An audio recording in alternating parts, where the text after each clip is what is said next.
Welcome back, WNST, Towson, Baltimore, and Baltimore Positive. We are about to go through round 3 with all of our mayoral candidates, and of course the election on June 2nd. Want to give a shout out here on Baltimore Positive, not only to my Kemosabe and partner and former Baltimore County Executive Don Moeller, but that great institution of dining up the street from him at State Fair, where he has been able to stop by and get some chicken wings and some shrimp and grits. I haven't been given that opportunity, but at some point I'll get some chicken and waffles before it's all over with. Don is also partaking in Fadley's, where you can ship, and I did had some crab cakes shipped to my friend in Little Rock, Arkansas a couple weeks ago from down at Fadley's, enjoying the taste of Maryland anywhere you are. You can do that at Fadley's. You can also pick up curbside as well. And, of course, Moeller Gary Realty, still selling homes, still closing deals, showing homes online, closing deals online, 6 feet away in a mask and getting great service and great real estate. And my friend, Jeff Moeller, you can hear out in the buyatoyota.com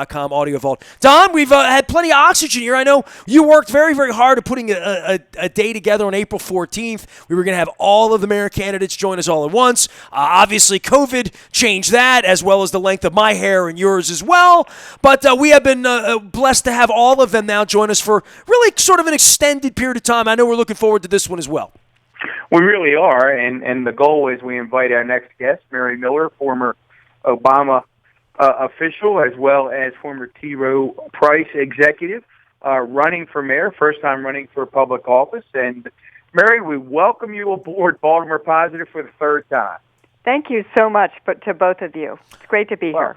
Great to have you back. Let's start. I was joking with Nestor in the last couple of days, Mary. I said, all of a sudden, when the news articles begin to shift and I see a number of candidates suddenly begin to take aim at someone, it usually says to me that someone has momentum, and in this case, it appears to be you. So I'm assuming you feel pretty good about the direction of your campaign at this point. Well, we're very heartened by the traction we seem to have gotten. As you recall, I jumped into this race in January with very low name recognition and no, background as an elected official. And so the fact that we've come this far, this fast, is exciting. And the poll that came out on Friday suggested that I was tied with 2 other candidates, Sheila Dixon and Brandon Scott, and that was consistent with some internal polling that we'd done ourselves. So we're feeling good about that. We also realize there's only 4 weeks from today to June 2nd, and voters are going to start getting ballots as early as next week. So, the race is on. We are in a full court sprint to the finish line here. How's COVID changed all this? Over 8 weeks, and obviously 6 weeks since we got together. It feels like 6 months. My hair certainly feels that way.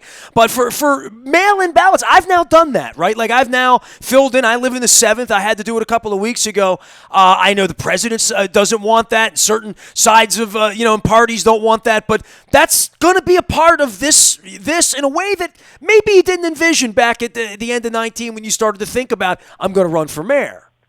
Well, I certainly didn't anticipate mail-in balloting, but no one anticipated the depth and severity of the COVID-19 crisis either.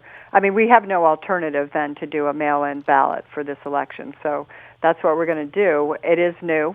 People haven't done this before. I guess you've done it in the 7th District, but, we're doing as much as we can to educate voters about this, and I think everyone has a part to do here.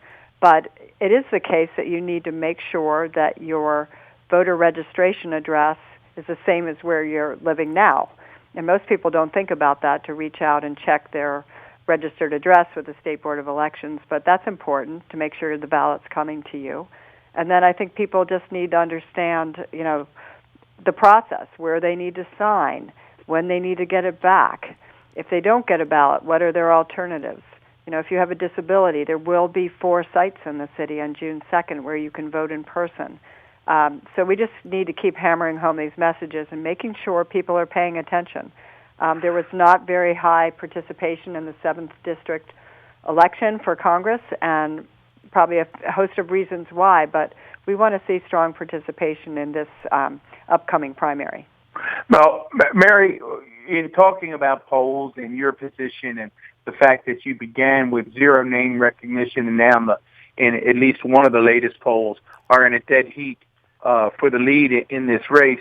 Let me give you an opportunity to respond to a couple of the things that are being said now by supporters of other candidates in the race regarding your candidacy. One is, and this is not a new one, this is certainly one that Martin O'Malley faced back when he ran against Lawrence Bell and Carl Stokes. There was a question whether a young, upstart, white councilman could be the mayor for Baltimore City, that an African-American majority city. So some are raising the issue again, whether or not Baltimore City can be led by a white woman. What do you say to folks who raise that issue? I'm sure you've heard it. Well, I don't think Baltimore City has ever been led by a white woman, so it will be new. But I just say I think the voters have got to look past race and say who is the best qualified candidate to lead at this time. And we know what Baltimore City's issues are. Crime is number one. Our education system, our housing issues, our transportation system, our public health issues. We know the issues, but I think the coronavirus has laid bare these issues even further, and now we have an economic crisis on top of this because the economy is contracting very hard here. So I think you need someone who's got the background in economic recovery, in managing budgets, in making financial decisions, and helping steer the city through this, because we've got a host of challenges here. The next mayor will face a daunting job. So what I say to people is let's look at the backgrounds, the experience, and the skills of the people that have put their names in the race here, and let's figure out who's got the best qualities, and let's not make this all about race. I want to ask a deputy secretary of the Treasury type of question. Where's all this money coming from? I mean, giving people like me and small business owners forgivable loans, and banks are writing down 6 months of this, and $1,200 came from me. And where's all that? And at what point does our money become far less valuable if we're printing more of it? Well, I think the federal government is pulling out all the stops here. I was worried when I was at the Treasury that we were running trillion-dollar deficits. That number could be double this year. This is unprecedented in terms of the fiscal stimulus and stabilization measures that the federal government is taking. I would say that this downturn is sharper, faster, and deeper than what we saw even in the financial crisis, which unfolded over a few years, not over a few weeks. So the response has been unbelievable in terms of the scale of it, and there may be more to come. But it's certainly not good for the fiscal health of the federal government. They're playing, the role of, big, stabilization programs to help people across the country, because this is very broad in terms of the way it's hitting all parts of the economy. It will not be good for the federal deficit. It won't be good for the bond sizes of what we'll be borrowing at the federal level to pay for all this. Well, we'll jump back to the campaign in a little bit, but since we're talking about COVID and economics and fiscal crisis, let's stay with that, because as you indicated, Mary, when we talked before with all of the candidates, the economy was in a pretty good place. The stock market was doing well. Local governments were in pretty good shape, and things looked rosy going forward. 6 weeks later, the world has turned upside down, as we said the other day with another guest. I think this will go down, Mark, almost in the way that 9/11 did, that there's a pre-9/11 world and a post-9/11 world. I think it's pretty clear there's going to be a pre-COVID world and a post-COVID world. So that if you're the one that's standing on November the 3rd and you're the next mayor of Baltimore, it seems to me you face a dual financial situation, one of significantly reduced revenue on the government side, impacting services, and then the challenge to help small business particularly get back up and running in Baltimore City. Can you tell us how a Miller administration will address those challenges? Yes. First of all, I will go after every single federal dollar that's out there through various pieces of legislation and assistance that the Federal Reserve is providing right now to help cities stabilize their budgets. We should be taking advantage of every tool that's there to help get through this period. So that requires a lot of muscle on, intergovernmental aid and making sure that Baltimore is right in line for everything that's on the table. Secondly, I think we could be doing more with our rainy day fund, which is our budget stabilization reserve. It's a fund the city has accumulated over years for a storm, and I think it's raining now. I think that could be helpful in providing some bridge loan assistance to small businesses in the city to help them get through a quarter, perhaps, of very low to no revenues. Does that affect bond ratings to do that? Pardon? Does that affect bonds and all? When we've talked in the past about that money, that rainy day fund, why hasn't that been gone to before? Does that affect things for the city to be able to borrow money? I don't think so. I think that it is there for a reason, which is to be used to help stabilize the city's budget when you go into a downturn like this. So I think that if it's used judiciously, and I'm not saying take down every dollar in that, but I think that you can use it to plug some holes. And I think that you can use it also as bridge financing before the federal dollars arrive if you're eligible for federal support for COVID-19 related expenses, if you're eligible for replacing some expenditures that you would have to make anyway.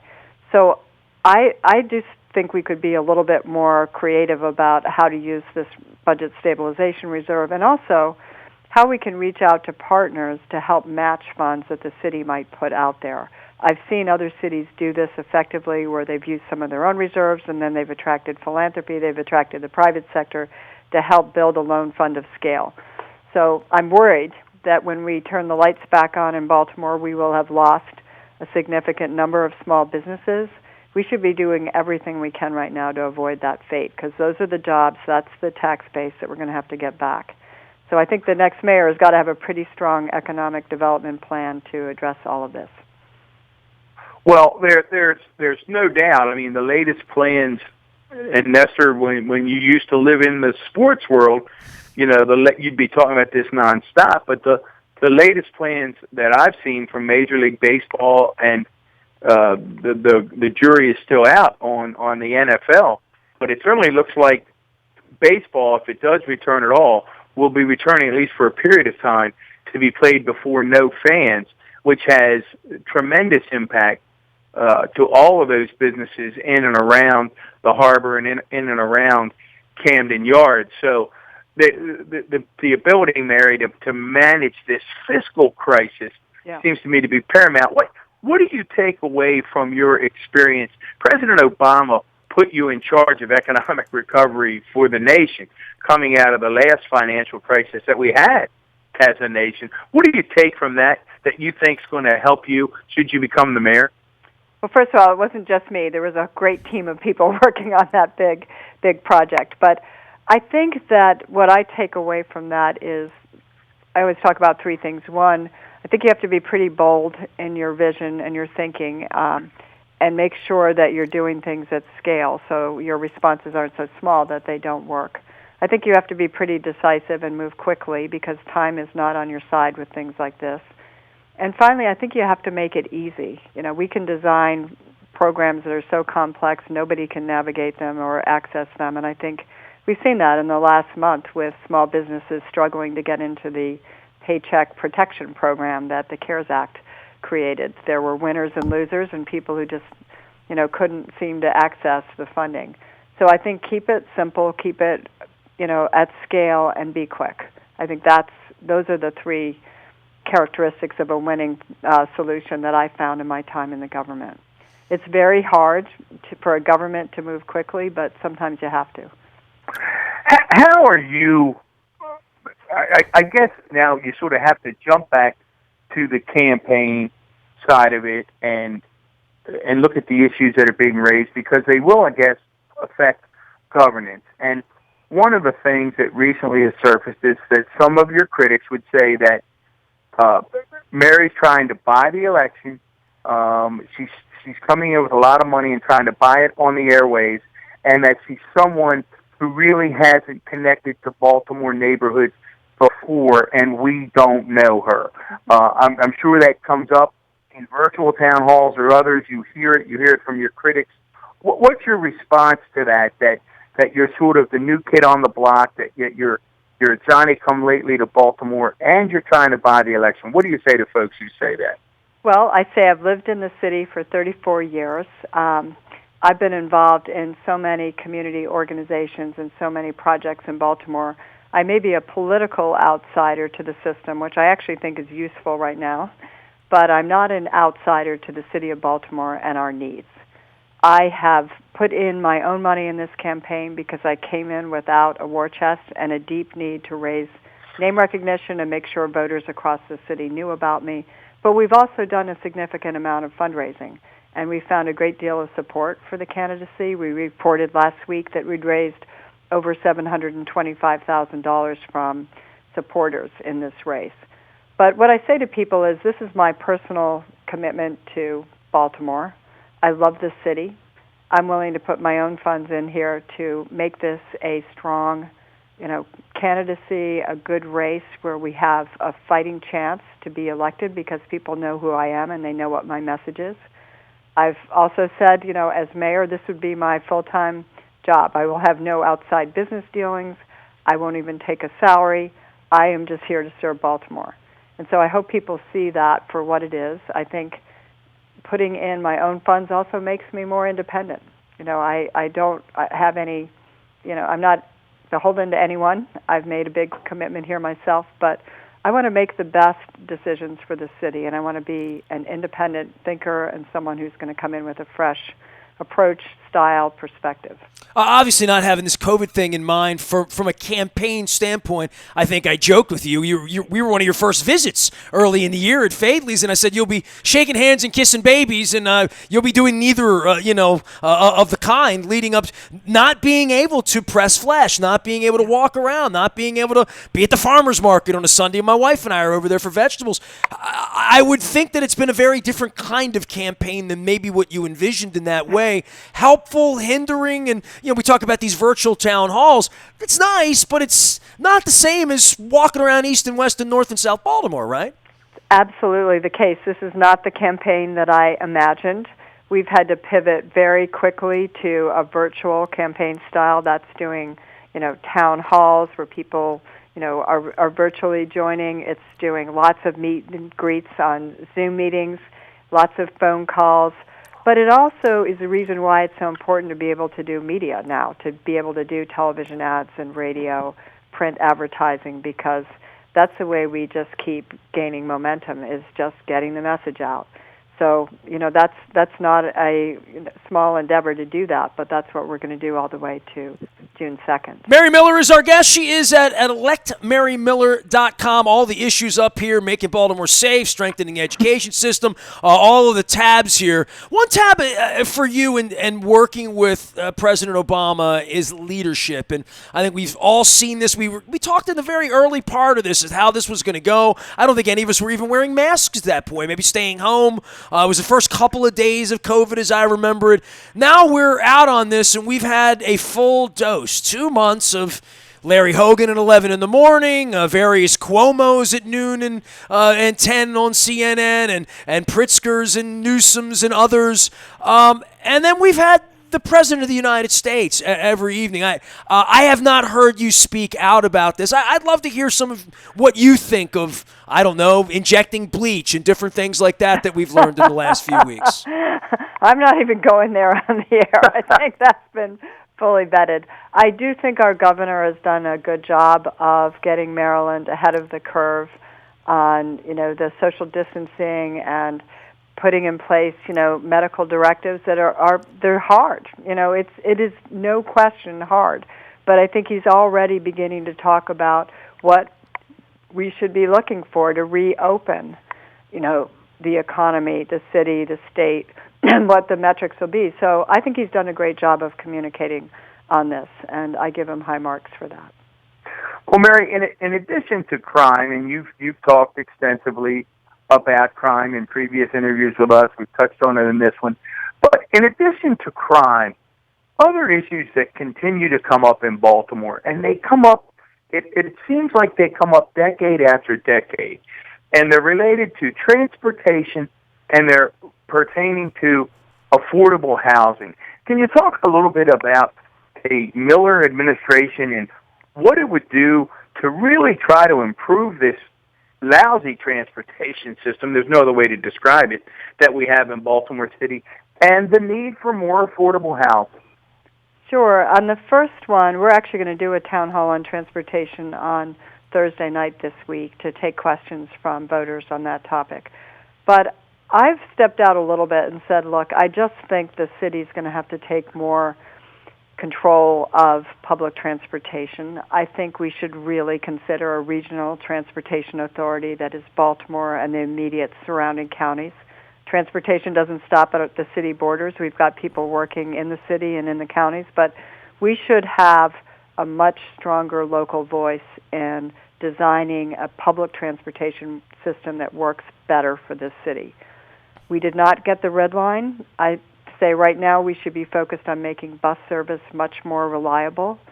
I think that we need to make the city safer for pedestrians and bicyclists. There's a good plan called Complete Streets that the city council has been working on. That is not finished, but I would welcome seeing that. I think we could make the city more hospitable to bicyclists and pedestrians. But again, it comes back to the city taking more control, our Department of Transportation taking more control to say, how can we make this work better? Because transportation is one of the biggest obstacles for people getting out of poverty. If you can't get to a job, if you can't get your kids to the schools you want to go to, that is a big obstacle to improving your lot in life, and we need to do a much better job on transportation. So I'm eager to talk about that more, but I think that we could do a lot more at the city level. We could create more, bus lanes. We could create rapid bus service going east-west by dedicating some streets and lanes to just bus service. I think there's a lot we could do to make it work better. But the most important thing is just standing up and saying, all right, we're going to own this issue in Baltimore. Mary, it's interesting. Nestor, before you get on to affordable housing, and I'm not going to ask you to commit to this idea, but when you're talking about a fresh look at transportation, Nestor and I spent almost an hour last week talking with Ron Cassie of Baltimore Magazine. That interview will actually be posted for folks soon. And he wrote a lengthy article on fixing Baltimore in the Baltimore Magazine. And one of his suggestions was that we ought to take a real look at knocking down 83, as radical as that sounds, and creating a boulevard that in other cities has actually made transportation easier, more accessible, and actually help beautify and connect different parts of the city. So there certainly are ideas out there that people are putting forward. Yeah. And if we get that big infrastructure bill from the federal government, we should take a look at that one. No, I have talked to several people who think that we need a different plan for 83. No, well, this is your background, right? At Chapel Hill, right? Like that, you went. This would be something where you would have some incredible ideas about where the road to nowhere goes, right? Mm-hmm. Yeah, we could do the High Line over on the road to nowhere. That's been a huge success in New York City. So let's dream a little bit about what we can do with some of these projects. Yeah, I think the dreaming part. Well, speaking of dreaming, what do we dream in terms of affordable housing? It's not just a Baltimore issue; it's an issue all across the nation. How do we begin to make some progress so that 30, 40 years from now we're still not talking about this issue, Mary? Yeah. So to me, there's just a huge disconnect between our vacant housing units in Baltimore and our affordable housing needs. That's what I think we could close. If we came at this with much more scale to say, we're going to crack the code of how to take vacant housing, put enough money into them to renovate them to a price that is affordable for either rental or home ownership in the city, and we're going to do that at scale. We have not made any meaningful progress on the number of units in Baltimore. Every year we fix a few more come on the rolls as vacant. This is a big problem in Baltimore, and I think this is what the next mayor should really take on and say, we're not going to do a few dozen or hundreds, we're going to do thousands.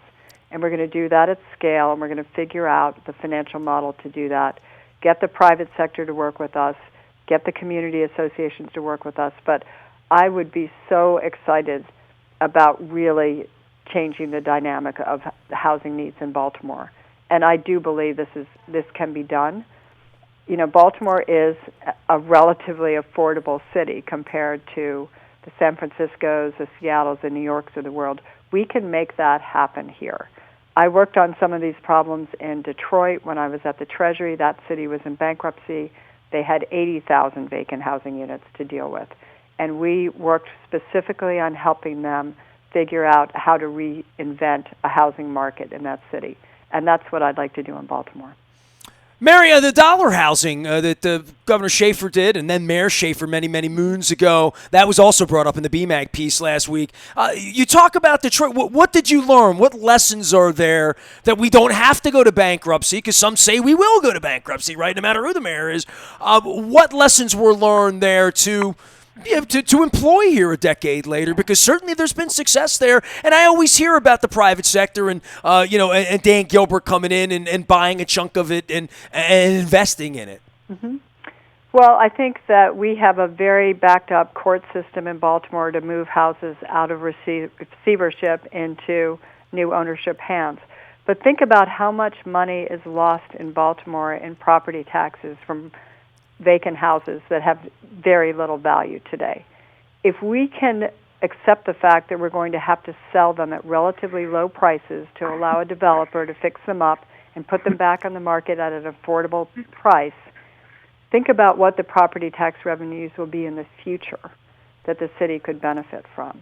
So we're giving up a lot right now by allowing this sort of status to exist, and I think that we need to do the economics on this differently to think about the future benefit of getting these houses back in property owner hands. I know we talked a lot the first time we got together, then the second time. Now, the aerial surveillance, it's something I think we touched on briefly the first time around. It was more of a concept around a whole bunch of other things we were talking about. In the news now, and Don and I have gone back and forth with this with a number of candidates, a number of citizens, quite frankly. It's very popular amongst us in the city. Apparently, we talked to Patrick Gonzalez about pollsters and talking about how popular this would be.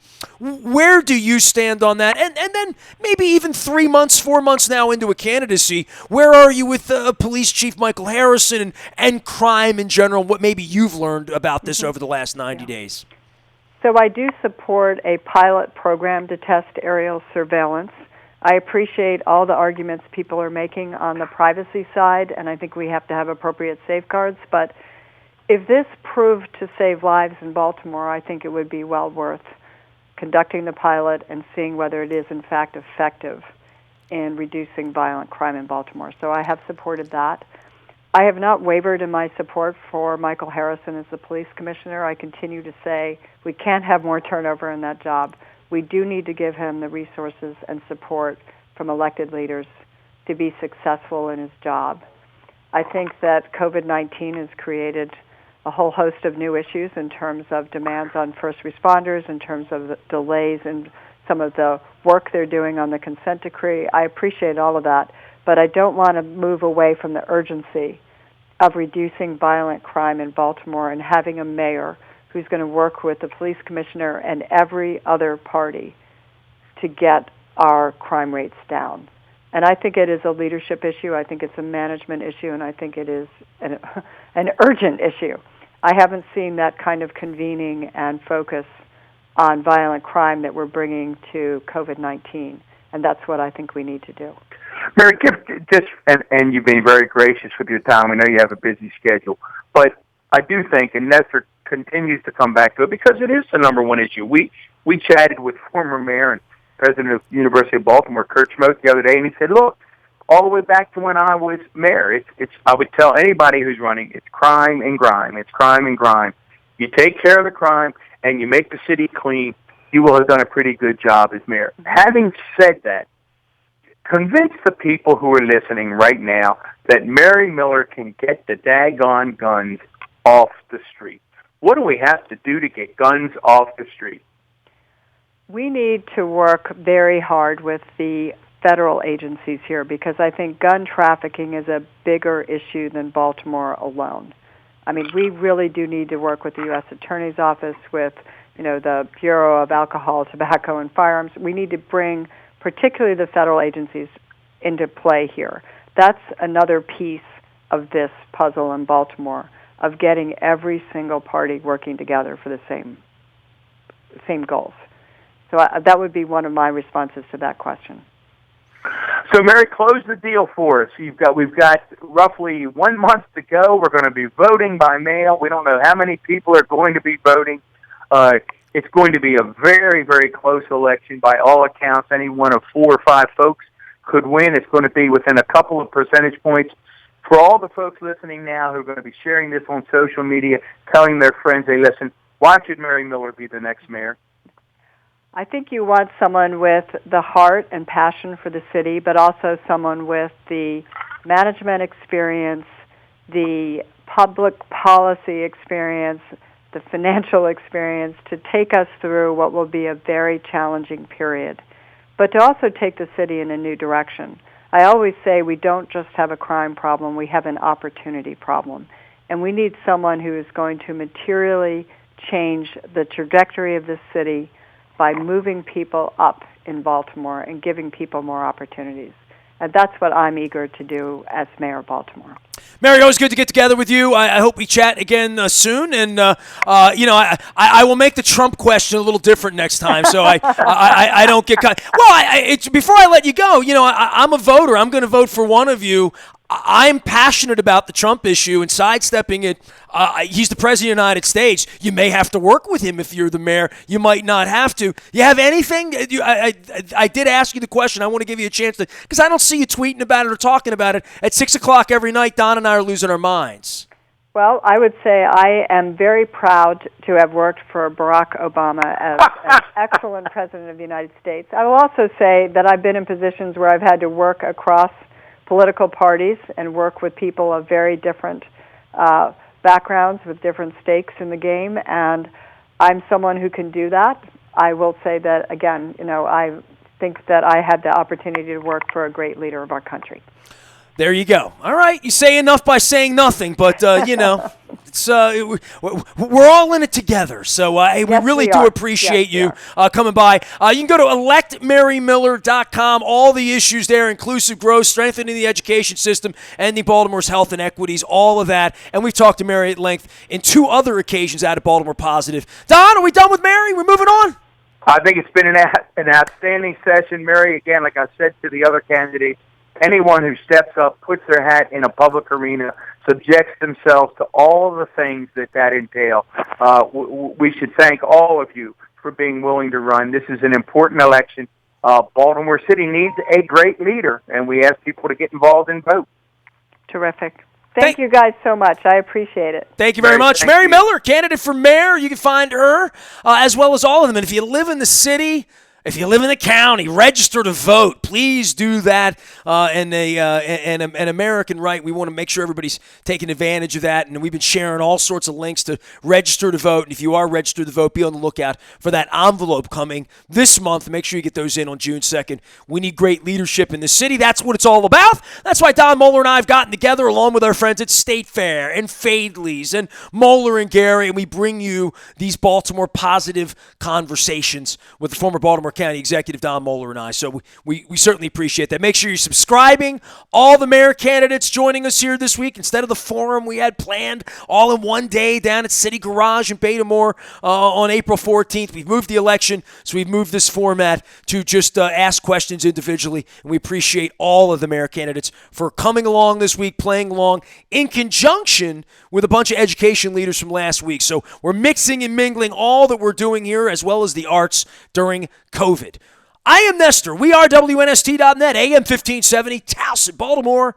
Keeping calm, staying local, dressing up, and staying Baltimore positive.